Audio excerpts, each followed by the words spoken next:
We're going to get going here. We got a couple of preliminaries to cover. I know. Welcome to the Conscious Contact Speaker Group. My name's Ron. I'm an alcoholic. I'd like to welcome everybody here. Hopefully we'll have some fun today. We got a nice, delicious lunch for you guys around 12:30. We're going to do two sessions, two 1-hour sessions. We'll have a smoke break in between each one. We'll do lunch. We'll come back, do a couple more sessions. What else do I got to cover here? Pretty much that's about it. Oh, absolutely no smoking on the church property. There is a bucket right across that street. Please just put the butts into that. And the bathroom is down the left down there if you got to go. Please try not to be too disruptive. We're going to get going now with Adrian and Bob here, and enjoy yourselves. Thank you.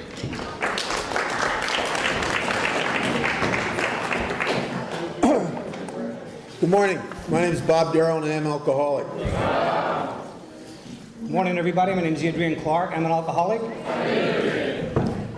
We're going to do about half hour break, half hour break, lunch. Probably an hour, about 12-something, 12:20, 12:30. I'm just curious. Let's open with a prayer. It's a good idea. Always a good idea.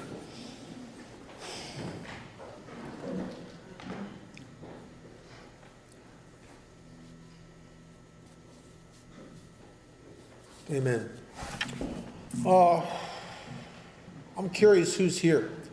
How many people are here in their first year of absolute abstinence, free from everything? Well, welcome. Glad you're here. How about in your first 30 days? Wow, glad you're here. Anybody in there tired of us in your last 30 days? You're just up to here with us, I wouldn't admit it. You'd be gang 12-stepped here, I think. How many people have ever been through a day like this of going through the steps?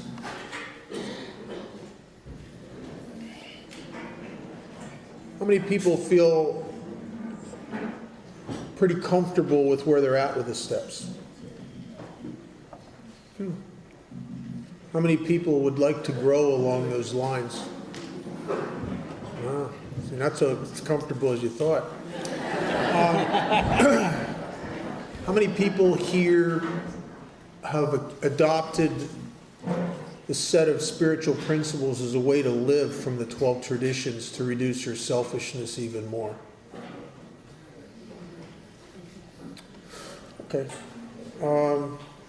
Well, what we're going to try to do, I really shouldn't speak for Adrian. I'm going to try to share my experience and try to stay away from the academic side of this. There's the problem with the academic side is the ego loves knowledge because it grandizes itself into smug superiority with knowledge. But Alcoholics Anonymous is not an academic endeavor. It's, as my grand sponsor Chuck Chamberlain used to say, it's an inside job. It's experiential. In step 1,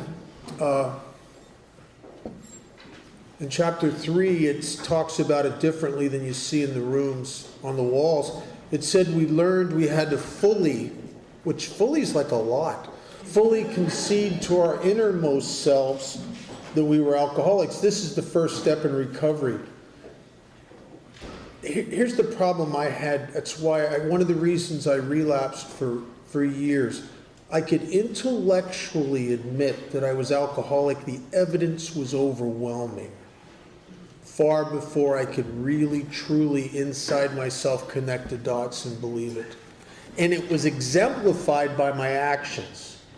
Because my words and the chatter in my head was conversations that sounded like I'm really an alcoholic. And then watch my feet, and I don't act powerless. I'm unsponsorable. It's like, thank you for the information, right? I'm that guy. And so consequently, with a full knowledge intellectually of my condition, I continued to drink again. And when you really, truly don't believe in your innermost self that you have this terminal, fatal illness, you don't have to put all your chips in the pot here. Because it's not a matter of life and death. AA can become, and especially AA can become like a self-help thing where you do drive-bys through AA to enhance yourself, but it's still a very selfish endeavor, right? And Alcoholics Anonymous is not a selfish endeavor, it's an endeavor towards self-reduction, surrender, and service.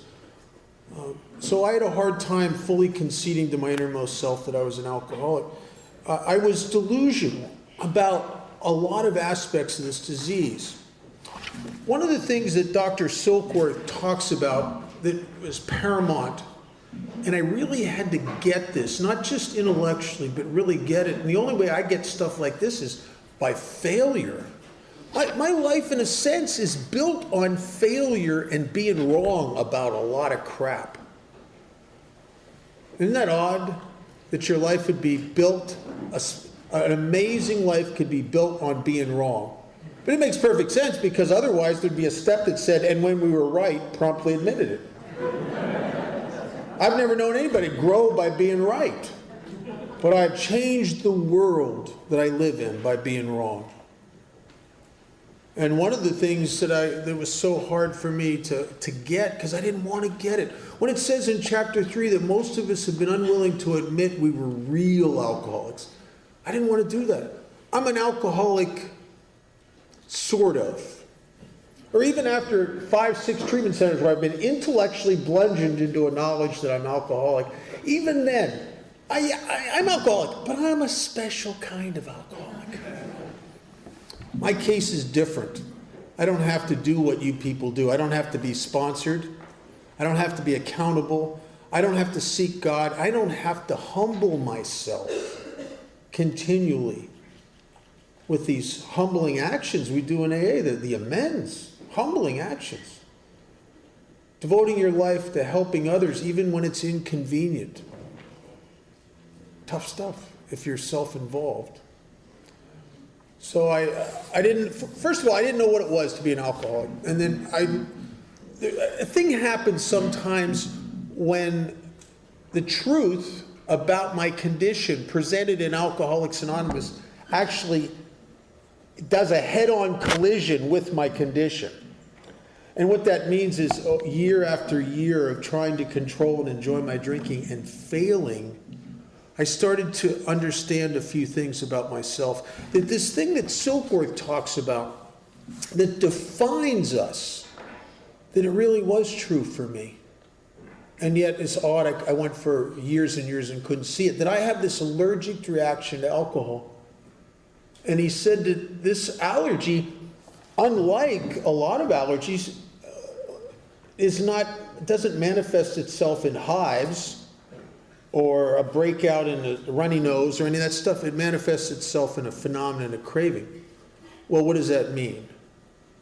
Well, that means that every single time I've drank alcohol, regardless of what I fancied my real problem was, my real problem is my emotions, my real problem is my mental illness, my real problem is heroin, my real problem is speed, my real problem is coke, whatever I fancy my real problem is, if I drink alcohol, a consistency occurs. As the effect of the alcohol starts to hit me and I get that feeling, I break out this irresistible yearning for more. I've always had that. And yet I could never see it because of the way that this disease will use your own mind against you. There's a test in the big book. I've actually, in the last couple of years, I think it's a good test. I started recommending. I was afraid to recommend it for decades here because what if they get hurt? The test is, if you don't think you're an alcoholic, you think we're full of crap? Okay, let's find out. I think you're better off knowing. Let's go to the nearest bar room. Let's try some controlled drinking. Let's drink and then stop abruptly. Well, on paper, that looks like a good test, unless you have the same kind of mind I have. Because if I'm going to go, I'm going to go down here to this bar, and I'm going to go in there, and I'm going to see if I got this phenomenon craving. I don't think I do. I mean, I get in trouble, for God's sakes, I know that. All right, but I'm gonna see. Okay, I'll have two, I'm just gonna have two. Just two drinks, since it's only two doubles. Two double drinks, two doubles. And then I gotta shut her down and I gotta go home. I can't smoke nothing, take nothing, can't switch to beer, nothing. Two drinks, that's it. Well, if you're like me, when you start into that second drink, it'll start to become very apparent that this is a bad test day. Because there'd be some girl on the bar that you're a member of the opposite sex that you'd look at and go, oh my God, that could be my soulmate. I can't leave now. Or that game is on. I didn't know that game was on. I can't leave while that game's on. Or Joe just walked in. Joe's got some good stuff to smoke. I gotta have a drink with Joe. It's a bad test day. Tomorrow would be a better test day. And I don't understand that when I initiate alcohol into my system, it creates a craving that uses my own mind against me. And here's the sad part. I think the next drink's my idea. I don't know what's happening to me. It looks to me like it's my idea. And I am being punked out by an allergic reaction to alcohol time and time and time again, and I can't see the cause and effect because of my ability to justify everything I yearn and crave for. So I can't see it. But I started to see it. And I started to see it the only way guys like me can see it is you try and you fail and you try and you fail. And I started to understand that I have that thing that you guys in AA talk about. I didn't think I had it, but I have it. I can't pick up the first drink. For me to pick up a drink's like having sex with a gorilla. I ain't done till the gorilla's done. It's a bad deal. I can't take the first drink. And I think the knowledge of that is going to save me because my ego always believed that it would find power in knowledge and information. And so puffed up with the real knowledge that I must not take the first drink or any other substance that does that thing for me, because if it does that thing for me, it's going to do that thing to me. So puffed up with that, and coupled with, I've really hurt myself a lot, and I get it. And a sincere, determined intention of never picking it up. I think I'm out of the woods, and in actuality, I entered into the worst, most horrific years of my life. The years of swearing to myself time and time again and meaning it. I'm never going to touch that stuff, and I go back to it again. And I don't think it can't be alcoholism. I must have some kind of mental illness or something. And if you go to a psychiatrist looking for a diagnosis, a funny thing happens. You get one. You go to a barber shop, you're probably going to get a haircut. I mean, it's just like that. And so I get these multiple diagnoses and multiple treatments and medications and everything. And the problem is, I may get a little bit of relief from that stuff initially, but I'm always back to being me again. And here's the real problem. Granted, I have an abnormal reaction to alcohol, but what I don't see is I have this abnormal reaction to abstinence. That abstinence slowly and incrementally drives me insane. And Silkworth starts to talk about it in the doctor's opinion when he describes guys like me when we quit drinking, when he says that we become restless, irritable, and discontented. And we all kind of know what that is, sort of. You know, that restlessness. There's probably people sitting here today that you can't imagine sitting here all day. Matter of fact, you just can't imagine it. I mean, it's like you're every 20 minutes you're looking at your watch. It's like, when's the man gonna stop? You know, that's right. It's like, because you get there's this feeling that would have come over me, like wherever I am, I kind of need to be somewhere else. Where is that, Bob? I don't know, but it's not here.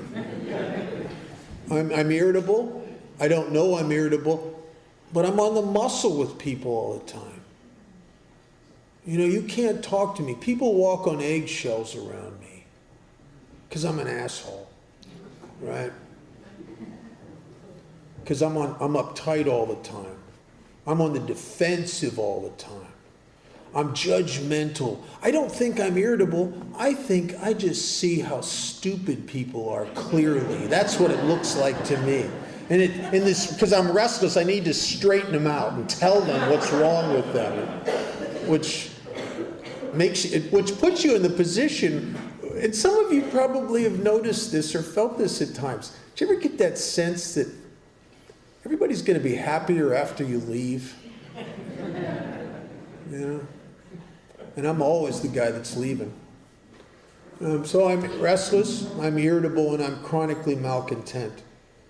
I got a hole inside my being that nothing will fill up. Nothing. And it's not from a lack of trying. There's not enough sex, there's not enough money, there's not enough prestige, there's not enough self-aggrandizement, there's not enough getting enough people to think I'm wonderful. Because first of all, if you're an egomaniac with an inferiority complex, which means it's not so much you're a piece of whale crap, you're a very special piece of whale crap. If I get you to really love me or adore me, I immediately lose respect for you. Do you know what I'm saying? You're stupid. You know what I mean? It's like in a relationship, I get hooked up with these girls that adore me. And the minute I realize they adore me, it's like, ooh, God, I don't want to be with them. I need a girlfriend that has taste. You know what I'm saying, right? Isn't that that's a funny dynamic, really. It's a bad deal, really. So I'm restless, irritable, and I'm chronically malcontent. Yet I'm desperate. It's a vacancy-driven disease. The book says we're driven by 100 forms of fear. Oh, God. Fear of this, whatever the thing I've targeted, I'm not going to get it or I'm going to lose it. And fear of what you think of me. Fear of my past catching up with me. Remorse and guilt and shame are forms of fear. The apprehension I wake up with in the morning sometimes. Don't understand why. What are you afraid of, Bob? I don't know. Everything? Nothing? I heard a guy in AA describe it. He said it's a feeling of impending doom. Sometimes nothing would even happen to me. I just wake up with that apprehension, like when you like that, you got to stay on high alert all day long. Do you ever notice if you go out the door in the morning afraid that crap's going to happen, you become like a magnet for crap to happen? It's a funny dynamic. Do you ever work on a job and suspect that somebody there doesn't like you? You don't say nothing, but you go to work just thinking that every day. You go to work suspecting someone doesn't like you every day. Eventually, they're not going to like you. It's a weird interaction. And so I'm all of these things, and the truth is my very chi, my very spirit, my very being is getting sicker and sicker. And I've watched guys with 15 years of sobriety, 20 years, 10 years, 12 years blow their brains out because they've spent a decade trying to stuff everything into that hole they could stuff. And they're still them. And what do you do when you have everything you've ever wanted and the shine has worn off all of it and you can't stand yourself, and all of a sudden everything you are is right there and you can't drink? There's no relief in the bottle. That's why I think a lot of us start thinking about killing ourselves sober. I've had so many people I've known over the years that, and most of the people I know that they kill themselves, they don't do it when they're down and out. They do it after they have everything they want. Out here, but not in here. And if we don't know anything, we should know this from our own experience, is that no matter how good you get it out here, if it ain't no good in here, it's no good. That's why the delusion, the third delusion in the big book, is so so right on the money, that we're victims of this delusion that we could wrest satisfaction and happiness out of this world if we only manage well. The reason it's a delusion, for God's sakes, nobody's ever tried harder to make themselves happy and satisfied as we have. Nobody's ever worked harder, spent more money, more obsessive focus and energy on making ourselves happy and satisfied because I'm obsessed with me. No one could ever be more into that than I was, and the end result is in 1978, I'm trying to take my own life as a result of years of my very, very best efforts. So I drink and I get sick. I stop drinking and I get sick. And I think that's the difference between me, a chronic alcoholic that Dr. Silkworth talks about, and the problem hard drinker, or you could say the acute alcoholic. The acute alcoholic has a terrible drug and alcohol problem. Terrible, life-threatening, terrible. But their problem ends where the bag and the bottle ends. And they get sober and they're fine. And I grew up with guys like that. I had a buddy I used to run with. Man, we got busted together. We did drugs together. We drank together. If you looked at him and you looked at me, you might even some days think he's worse than I am. Yet he fell in love. This girl didn't want him partying anymore, and he did the most amazing thing you've ever seen. He just stopped. He didn't go crazy when he stopped. He didn't instantaneously realize what was wrong with everyone. He didn't suffer from depression and extreme bouts of anxiety when he stopped. After an adjustment period, a detox adjustment period, he returned to normal living. Became very successful. Not me. I'm not that guy. I have chronic alcoholism. And so the problem that I face is not the bag and the bottle. It's what drives me so insane I go back to it. I have a sobriety problem. And if I don't fix that end of the equation, the other end of the equation is automatic. That I will eventually pick up a drink, and then there's no circumventing the cause and effect of the physical allergy. You could be sober 50 years and pick up a drink, and it waits for you. And I saw a guy with 45 years sober pick up a drink, and he was dead within 6 months. So I am in a trap, as my grant sponsor used to say, I'm in a trap I can't spring. Abstinence is unbearable, and drunkenness is turned on me, and I don't understand why. Why can't I get high like I got high when I was 20 years old, for God's sakes? I see other people doing it. Other people are getting lit up, man. They're partying like I used to party. Why can't I do that? But there's never been an instance of an alcoholic who crosses over that line that's ever been able to get back on the other side of it. The progressive nature of this disease is indomitable. And the book says something very interesting. It says over any considerable period, even while I'm in this room and sober a little over 38 years, the disease, it's almost like it's in another dimension. It's progressing and getting stronger, just hoping, waiting patiently for an opportunity. I pick up that drink. And you know how you know that? Stay sober long enough to watch people get sober and go out after 10 years. They don't pick up where they left off. If they did, they'd have a chance. But the problem is the disease has progressed and it's up the ante. And so it demands, it's more insatiable now. It can't, the amount, what you used to be able to do to stay sober your first 10 years, it is nothing now. You're bringing the disease is stronger. You're bringing a knife to a gunfight here. And that's why I watch guys who drink after double-digit sobriety, and then they relapse themselves in and out of AA till they kill themselves. And they don't understand what's happening because they think they're doing AA because they're doing what got them the first 10 years. But the disease doesn't care. And you know what I think progresses? The core, the root of our sickness is what grows and festers and gets bigger. And that's this ego. If you've ever tried to work with someone who drinks after 15 or 20 years, they're the I know people. You know, you can't talk to them.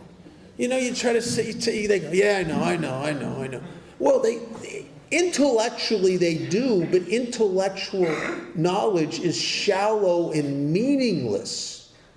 It's not innermost self stuff. They know intellectually, they have memories of being sober for 10 years, for God's sakes. They can quote the big book. I've seen some of the most amazing big book technicians drink again. Oh, they're hilarious. But they'll stagger into a meeting and just start reciting chapter 5 while they're drunk. I mean, it's like, it's a joy. It really is. It's a joy.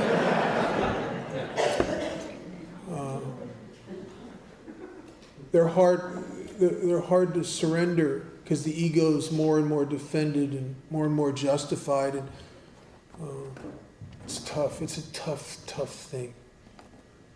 And I have what those people who drink again after many years, I have what they have. So if I do what they do, I'll probably get what they get. Alcoholism's a funny thing. You know, the book talks, in the progressiveness of the book, it talks about we have these periods, usually brief, where we get an illusion we're gaining control. Well, I think that's in our sobriety, where you're all of a sudden, you're 10 years sober, and now you're not going to the meetings you used to go to, and you don't have a sponsor. You got one in name only, because you got to have one to have bragging rights to have a sponsor, but you don't talk to him. Because you're at the helm of your ship. You might call him up every once in a while after you go through something to tell him what you did, because he might need that knowledge someday. But you're unsponsorable, you're unsurrendered, you don't have commitments anymore, you're not helping others, you're helping yourself. You're helping yourself. Because the selfishness and self-centeredness has come back like gangbusters. And the problem is you don't know it, do you? I've gotten really sick in my abstinence, where I was obsessed with my money, my gratification, me, and I, to the extent that it's not that I would actually lie. I just would take a little creative license with the truth on occasion. Because the truth might upset you. You might judge me if I told you the whole story. And you know what I discovered? And all the guys I sponsor, it's all like this. And inevitably, we don't lie because we're liars. We lie because we're scared, and we don't know we're scared. I'm afraid of what you're going to think of me. I'm afraid you're going to reject me. I'm afraid you're going to leave me. I'm afraid we're going to have a confrontation. I'm going to have a problem here. I get scared and I lie. But fear is really the motivator for all that stuff. And so I get sober and I'm up against me. And that's the problem. And I came in here a wannabe atheist. I'm not really an atheist. I've known some real atheists. You have to be very passionate and religious about your atheism to be a good atheist. I am just a guy who's ambivalent and scared of God, and I just, and I never liked authority figures anyway, you know. And besides, if there is a God, he's got my job. You know what I'm saying? Because if somebody's going to be God here, hey, right? I'm the smartest guy on the planet. It should be me. And I I was actually fortunate of that because when this thing broke me and I tried to take my own life, and I was at that state of pitiful and incomprehensible demoralization, I was like a child who I knew one thing. I knew one thing. That's all I knew then. I used to know a lot, but when I got sober, 78, I knew one thing. I knew I didn't know. I knew I'd been wrong about everything. I didn't trust my own judgments anymore, my own perceptions. I'd been so wrong, and I'd been relapsing for over a half dozen years, and I just tried to kill myself as a result of my best efforts to fix me. Right? I knew I didn't know. And that, from the place of knowing you don't know, boy, the whole world opens up to you. God's available. Even if you could even come in here not sure that there's a God, and if you can get small enough, God will come into your life. If you can get small enough. The problem with this loneliness and this depression and this anxiety, that I am disconnected from life itself because there's too much of me between me and life. I'm disconnected from you. That's why alcoholism is such a lonely business, because there's too much of me between me and you, and there's too much of me between me and God. When I tried to kill myself in 1978, it didn't feel like alcoholism. It felt like I was dying of loneliness. Because I don't know what the hell's wrong with me, but I don't belong anywhere. I don't fit anywhere drunk, and I don't fit anywhere sober, and I don't know what the hell's wrong with me. But I can't go on like this. And there is no more relief in the bag and the bottle. It doesn't set me free anymore. And I didn't, if you'd asked me, I could have told you, do you feel free, Bob? I'd go, no, but I didn't know what I was hostage to. The bondage of self. I didn't know that. Alcohol freed me from the bondage of self at one time. Alcohol was the most effective and immediate treatment for the spiritual malady of alcoholism I've ever known. But when it turns on you, it never turns back. And that's the worst thing of all. I'll sell my soul. I'll burn my life to the ground. I'll break the hearts of everyone that ever cared about me or loved me in the pursuit of a party. And then when there's nothing left of me, then alcoholism does the worst thing of all. It pulls the plug, and now I can't even get free from drinking it anymore. And I know what it's like to drink in depression and loneliness, go and cry in jags, feel sorry for yourself, and yearn obsessively with the good old days and wondering why I can't jumpstart them. But once you cross that line, you can't cross back over. So I come to Alcoholics Anonymous in 1978, and I came here broken and surrendered by the bottle, which is a temporary window of ego reduction and depth. The problem with that is it doesn't last. The ego grows back like a bad tumor. You know what I'm saying? It just, it's hideous. And as it grows back, if you're like me, you won't know that it's grown back because it's smart. It'll pick up little quotes from the book. It'll pick up the little things in AA, and like, how come you didn't make your commitment the other night?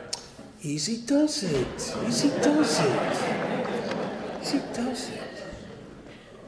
You got to stop chasing those new girls. Hey, you're not supposed to be the arbiter of my sex conduct. Right? You know what I mean? The ego's quick, isn't it? It's quicker than I am. It grabs that stuff, man. Oh, yeah. Isn't it? I think it's pathetic that I'm so sick inside that I'll use the very principles of a program that saves my life to self-grandize and self-gratify me. But there is no end to the hypocrisy of alcoholism. So I had to come here and start taking some actions of self-reduction in order to find God. And that's really what this book's about. Its main object is to give me a set of actions that don't even look like they're God-seeking actions. They look like they're humbling, embarrassing actions, actually. They look like they're inconvenient actions. And yet they're designed to make me small enough to find you and to find God. And somewhere even find myself. And that's not so bad. Take me off the hook.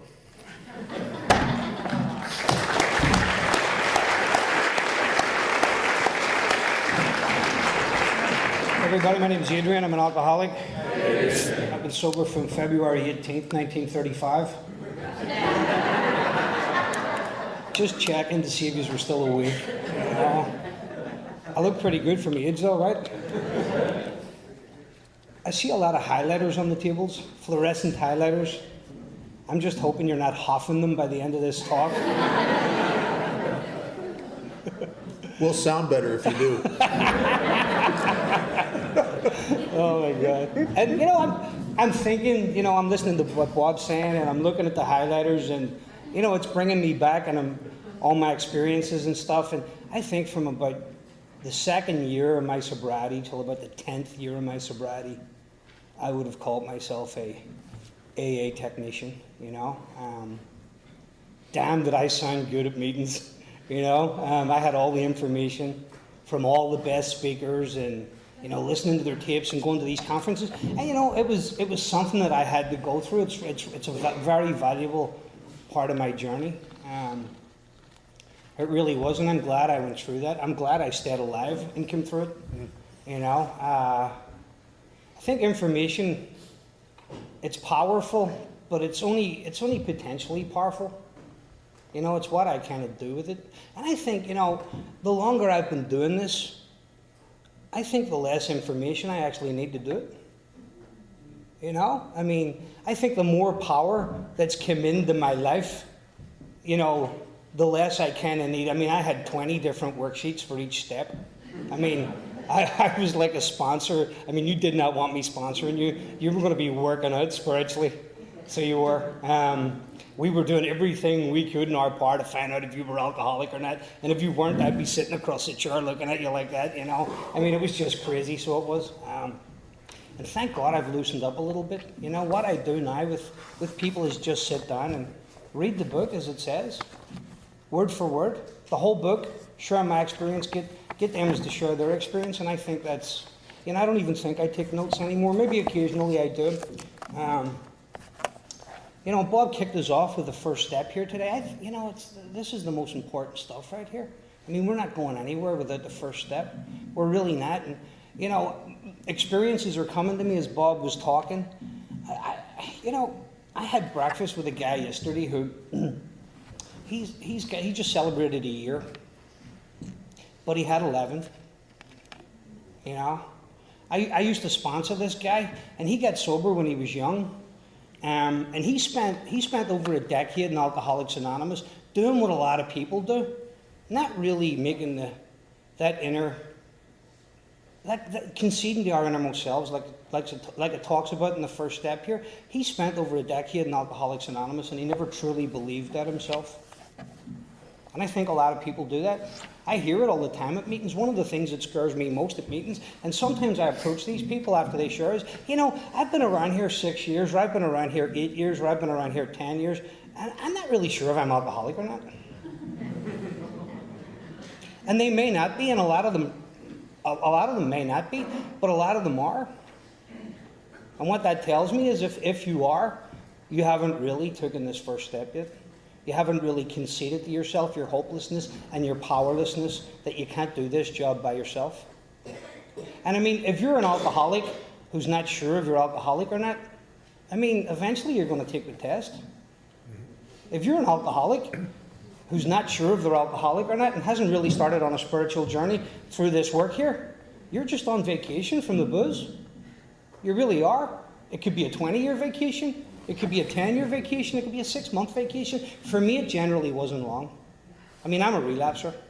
And you know what? I can't even call it a relapser. I think a relapse is when someone comes in here, probably gets well, and stops doing the things that got them well, and then they went back to... I never came in here and got well. I came in here and sat at the back and I judged everybody and I criticized everybody and I didn't know. I didn't know what alcoholism was. I didn't know what an alcoholic was. How can you be controlled by an illness? I would say I was controlled by alcoholism for 14, 15 years. In that cycle every day, that vicious cycle where I don't get sick when I drink. My progression has taken me, I get really sick. I mean, it's sloppy, it's terrible. It's terrible for me. It's terrible for everybody around me. And when I'm not drinking, the depressions and the sadness and that crushing loneliness, that gets me really sick as well. I mean, how can you be in something like that and not actually know what it is? Not actually know what it is. And I watched this kid for over a decade like this, and I tried to work with him, and he'd done step work, and he had commitments, and he had everything. And he came to me before he went back drinking again, and he says, you know, man, the obsession's on me. And I know what that language means, the obsession's on me. It's like a hungry stray cat that jumps up onto your lap, right? And then it jumps onto your shoulder, and it won't go away till it gets fed. And when you're in that part of it right there, I mean, that's hard. You can work with anybody, you can do whatever, you can tell them to go to me, but when that's wiggled its way back in again, it's hard to shake that off again. And he did, and he went back drinking again because he never believed he was alcoholic. And I'd done it many, many times. The difference between me and him was that he had over a decade in here. I could never get that time together, but I never believed that I was truly an alcoholic sitting in these seats. And he went and he drank again, and, you know, nearly lost the job, and you know, all the manifestations and the consequences of the illness that came along with it, you know, he pretty much done it all. And I said to him, well, what happened? And he said, man, the first night I went into your bar, he said, I had $100 in my pocket. It went like that. And he said, I started to listen to you in my head and other people that I'd known in Alcoholics Anonymous and parts of the big book while he's standing drinking in the bar, realizing, wow, I actually do have that physical allergy that Silkworth's talking about. I got it. And he said it proved to me that I had it. He said after that $100 was gone, bang, ATM. And the ATM was cleaned out within a few months. And this guy had a decent job, salary, everything was gone. You know, and he's back with us. And, you know, I'm glad he's back, but he's struggling. He's struggling to get back. That's one of the things I talk to guys about when I'm doing the first step with them. Is that, you know, if I was playing football out in the street today, and I'm talking real football, not that stuff you play over here with an egg, you know, you actually play it with a ball, you know, not 350-pound men wearing tight pants, real football, and you know, Bob comes sliding in and tackles me and breaks my leg, you know, and I'm like, you know, and you ship me up on a stretcher and bring me to the local hospital. You know, and they put me up on the x-ray machine. And you see that I've cracked my fibia, you know, and I actually done that playing football, and it's pretty sore, you know, and they put a cast on it or whatever and put pins and plates and everything in there. See if you brought me into the local bar here today at almost 16 years of sobriety, and I sat down at the bar and ordered my drink, which would probably be a couple of beers, and then I'd be on the shorts, like, right away after that. I don't know what's going to happen. I really don't. And I think that's part of the powerless feature of alcoholism, that I don't know what's going to happen when I pick up a drink. I really don't. The only thing that I know is that there's going to be another drink. Why?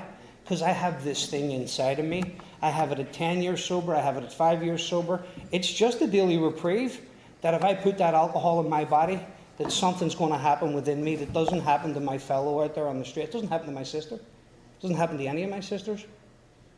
That there's something happens in my body, there's an excitement that happens in my body that my mind can't shut off. Silkworth talks about it. Alcoholics drink essentially because they like the elusive effect produced by alcohol. You know, my mind's not powerful enough to shut it off.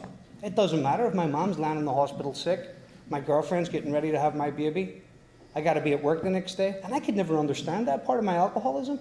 I could never understand why my boss would drop me off on a Friday and he would say, Adrian, I've paid you already to come in tomorrow. I need you here. You better come in. I'm dependent on you. And I'm, no problem. And I go into the bar and I have 2 drinks because I'm only going in for 2. And it's midnight and I'm looking at the little red digits behind the bar on the clock and going, you know what? I'll be out of here by 4. And I'll be in the shower by 5. And I'll be waiting on my lift by 6. And you know what happens there. I mean, you're laughing for identification, right? But if I done that today in the local bar here, went in there and put that alcohol in my body, you bring me over to the hospital and put me up on an X-ray machine, an MRI. I mean, they got some groovy machines now that can see into everything. You can't detect that in me, but it's still there. And that's why the 12th step and working with others is so important in this fellowship. It really is. I need to hear that. That's my connection to the first step right there, knowing that that's possible and that still happens to me.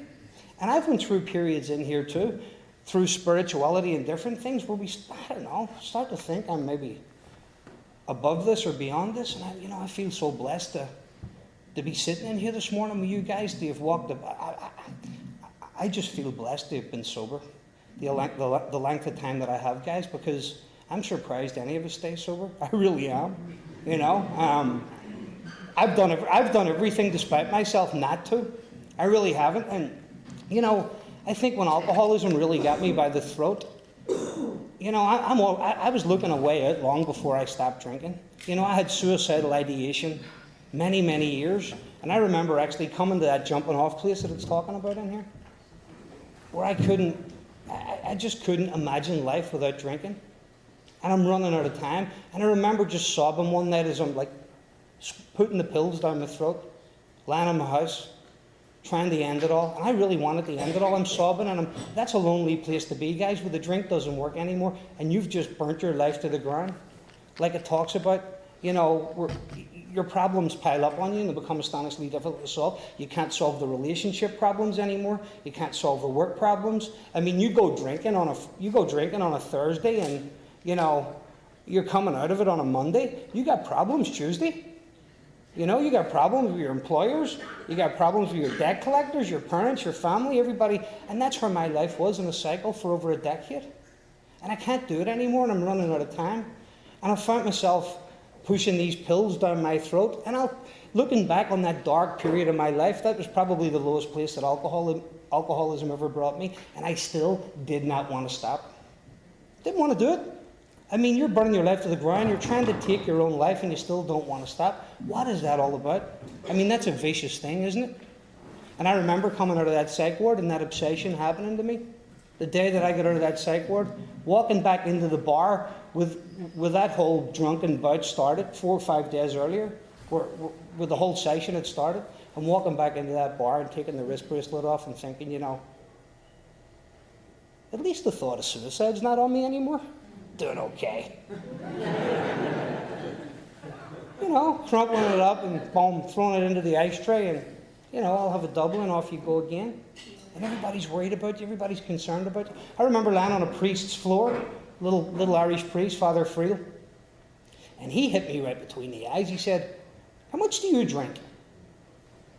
And I shaved it down quite a bit. And he said, "What? How often do you drink that?" He says, "Well, you're an alcoholic, son. You need to go to recovery." And I remember hearing those words, recovery, and going, "Oh my God, not those Jesus freaks." Because that's what I had built up in my head, And I found about another 4 or 5 years to drink that way. And I'm a guy that just wouldn't lie down. I'd come to the meetings, and I'd come in, and I'd sit at the back, and I'd hear them talk about God, and I'd be like, "Oh my God, here we go again here," because I just had a screwed perception of life. It tells me, and I'm gonna roll it on because I know Bob really covered the first step here, and I just wanted to kind of share a little bit about my alcoholism. I mean, what do? You got this thing. I mean, we're laughing, we're identifying. I mean, what do? You got this thing. You hear them talk on Alcoholics Anonymous, and I can't put the pieces together. I really just can't put it together that I'm alcoholic, but I know one thing, every time I go back drinking again, what they say in AA is so true. A head full of AA and a belly full of beer is a tough place to be. That affects your drinking in a way that it's just never the same again. The party is well over, but I just still got to put the alcohol in my body to take that feeling away. And my last drink just proved my whole alcoholism, the whole cycle to me.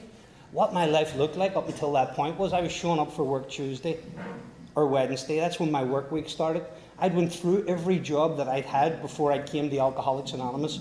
My brother-in-law would give me a job. So he had his company, and I would not come in Monday, Tuesday. I'd come in Wednesday. I'd start fighting with him. I'd offer him off the job to fight.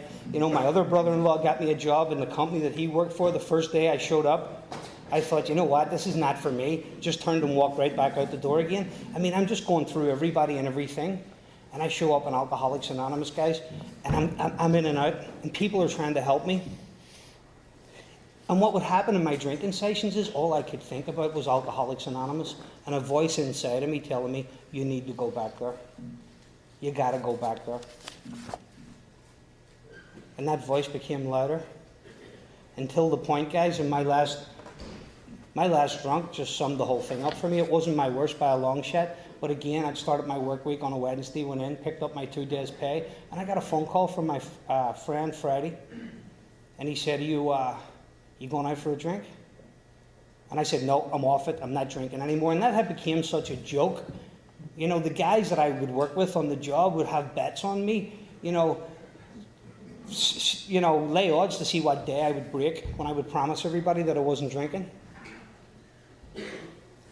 And he planted the seed in my head. He was going out drinking that night, and I swore off it. I had my whole weekend planned out. I'm going to go to the gym. I'm going to do this. I'm going to play a football match tomorrow. I had my whole weekend planned out, and that thought just boom. Maybe you should call around and see your friend before he goes out. Maybe you should bring some money with you anyway. And I called around to his house, and I sat in his house with him, and he walked out of his kitchen, and he handed me a beer, and I said, no, I'm off it. I'm done with it. And he took the beer back off me, and he walked out into the kitchen. And he came back in with a glass of vodka and said, here. And I thought, well, you know what, a wee vodka can't harm me. And off I went, guys, again. And I come out of that, it was a weekend of black. I mean, I'm the kind of guy, when I'm drinking, guys, I get 3 hangovers in the same day. Right?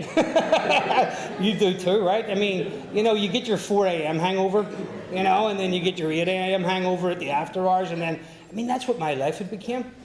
And I remember coming out of a blackout at the end of that drink, and, I'm in a fight outside this club, and this dude's nose is just like plastered all over his face, and his girlfriend's screaming, and she's scraping the face of me, and I don't know what happened, I don't know, but I know I'm in that place again. I'm a friend, he dragged me away, and he brought me to this after hours on the other side of Belfast, and my whole energy and my thinking and everything started to change on the way to that after hours. And we walked into that after hours, and we stood at the bar, and we got 2 drinks. And I just sobered up, guys. And what sobered me up was I got hit in the head with a bottle. I don't know what direction it came from. I don't even know if it was meant for me. This was a shady after hours, guys. There was no windows in the place. It was a cinder block building with iron doors, It was... you didn't pay in, you weighed in. It was just, these are the places that I ended up drinking. And I got cracked on the head with that bottle that night. And the drink that I was drinking, I put it on the bar after I finished it. And that's the last drink I ever had. Something came over. I'm a guy that, like most of us, started drinking for fun at the beginning of my drinking, 1 night a week, running around the fields of Ireland, drinking bottles of cider, having fun with the girls, and I ended up a daily drinker. I just couldn't, I put it down. I really couldn't. And I come from a society of people that are daily drinkers. I come from the north of Ireland, Belfast. Drinking is just, you're probably wondering why I'm in this country. When I quit drinking, they didn't trust me anymore and shipped me out of there. Sent me to America. I was home a while back, and I was walking down the road that I grew up on, past the hospital that I spent many times in, the psych ward part of it, the emergency room. I'm a hospital guy when I drink. I just got to visit the hospital at 4 o'clock in the morning, whether it's for a tetanus injection, staples, for a nurse that I met, I got to be in there. You know what I mean? And we're walking past the hospital, and my nephew brought something to my attention that I had never realized before, because it made perfect sense to me. He goes, don't you think it's crazy that we have a bar in our hospital? The Royal Victoria Hospital has a bar in it, right by the psych ward. And I thought, and I just started laughing. And he goes, what are you laughing at? I said, oh, that makes perfect sense to me. It makes perfect sense to me. You know, so I kind of I come from this culture of drinkers, and you know, I think some kind of love or something came from the universe or the multi-universes or whatever that night that I did not want to drink anymore. And the guy that was with me, I had told him that many times. And, you know, it was a joke. He was my best friend. He didn't even want to listen to me anymore. And nobody did. My dad didn't. My mom didn't. Everybody was just sick of me. And I knew inside myself that night that I was serious about what I was thinking and what I was saying. Some kind of power or greatness came from somewhere. And I don't realize what's going on at the time. I really don't. But I started to plan in my head already what I was going to do. I'm going to go back to that Alcoholics, and I was serious about it. I couldn't, you know, it's really hard to put into words what happened. And I went home that night, and I went into a little bedroom that I was staying, the little 8x4 closet at the front of my mother's house with the little soccer bedclothes that I'm living in at 26 years of age, an absolute winner. You know, the rest of the family have moved on. You know, they're, you know, my sisters are hitting grand slams, doing great things in the world. My brother's immigrated to America, and I'm stuck right underneath my mom and dad's feet, and their hearts broke with me. You know, I think many things have brought me to Alcoholics Anonymous, but the tears from my mother and father are definitely the things that were in the forefront of my mind when I made the decision to come back to Alcoholics Anonymous. And not just that, that night what happened to me, guys, something happened. My mind's eye, there was just like a reel, kept spinning and spinning and spinning of all the people that I'd hurt in my life, all the people that I'd ripped off. I mean, if you hung out with me for long enough, you would have lost respect for me, you know? And I got down on my knees that night, and I don't know why, because I've never been a super religious person. I really haven't. But at the back of my mind and in the back of all my cunningness and craftiness, I've always been afraid not to believe in God. Just in case there is one, like, you know? I mean, you know, you want to cover all bases. And I get on, you know, I get on my knees that night. And I said, if there's a God there, you know, I really need you to help me right now. I really need you to come to me. And I had this feeling that come over me that everything was going to be okay. And I remember looking at myself in the mirror that morning, and I was just, I mean, I'm tore up, my face physically, and my eyes are yellow and red. And, you know, I'm 26, and how did I get to this place? And the next day, you know, I recuperated and got my game together and, you know, didn't say anything to anybody. And that Monday night, you know, I got a phone call. I got a phone call from a friend that I actually just spent some time with in Ireland there 2 weeks ago. And, you know, there was talk in his office that he'd worked in that my name was being mentioned of what happened at that club that night. And, you know, some people had got really badly hurt and stuff. And he said, what happened, dude? What did you do? And I said, I don't know. I don't want to know. I'll take the repercussions of whatever happened. I'll pay the price for it, but it's never happening again. And I went back to Alcoholics Anonymous that night. So when you get the Alcoholics Anonymous, I mean, all right, we'll have our story and everything, but what do you do? You know, this second step, and I'm going to start it off here, and I'm going to give it back to Bob. You know, this second step, it's something that's confused me. I mean, you know, we admitted we were powerless over alcohol, that our lives have become unmanageable. All right. I got the first part of that down when I came to Alcoholics Anonymous. I didn't have the second part down. Really didn't.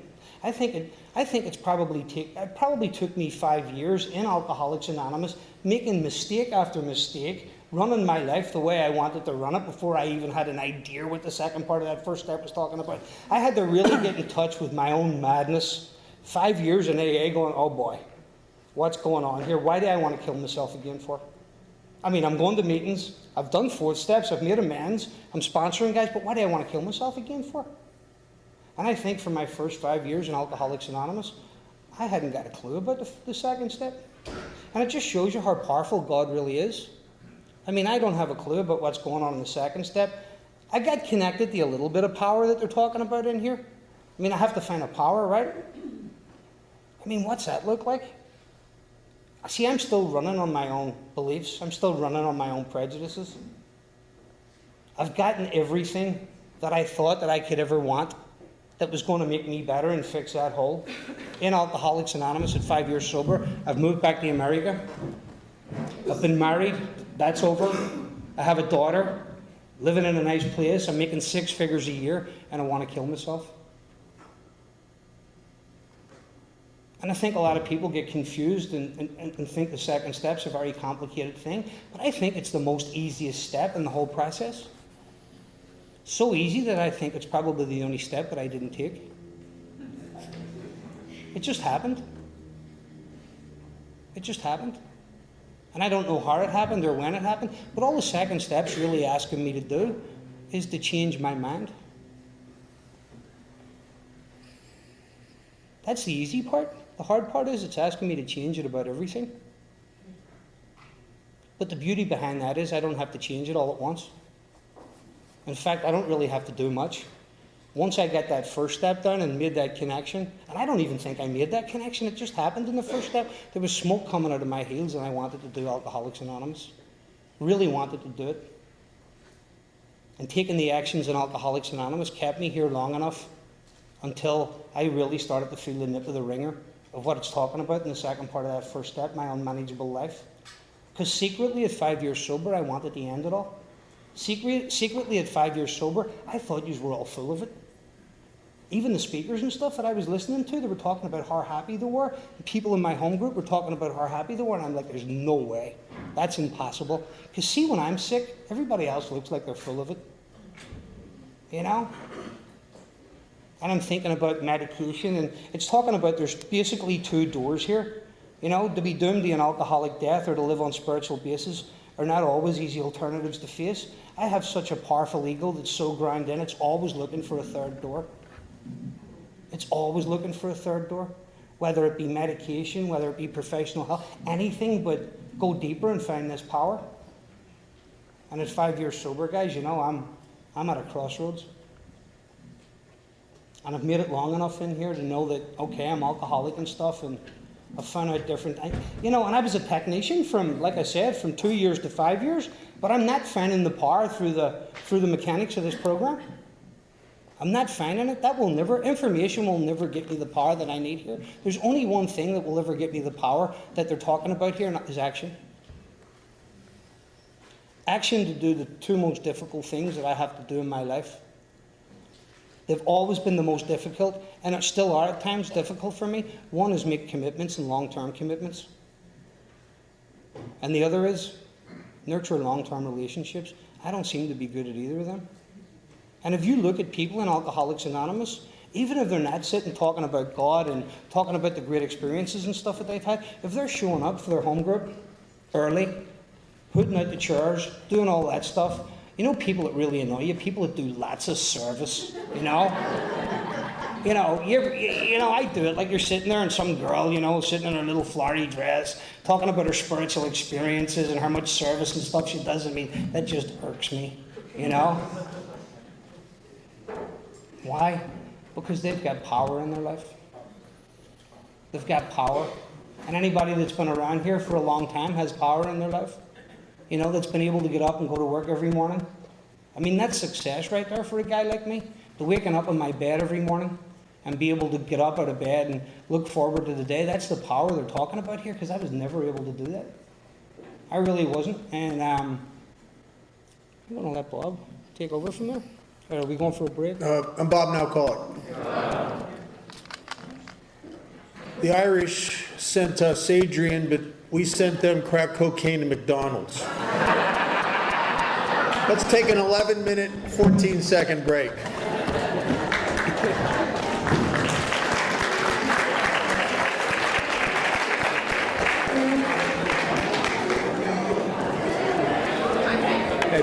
Please remember that we can't smoke anywhere on the church property. There's a can across the street.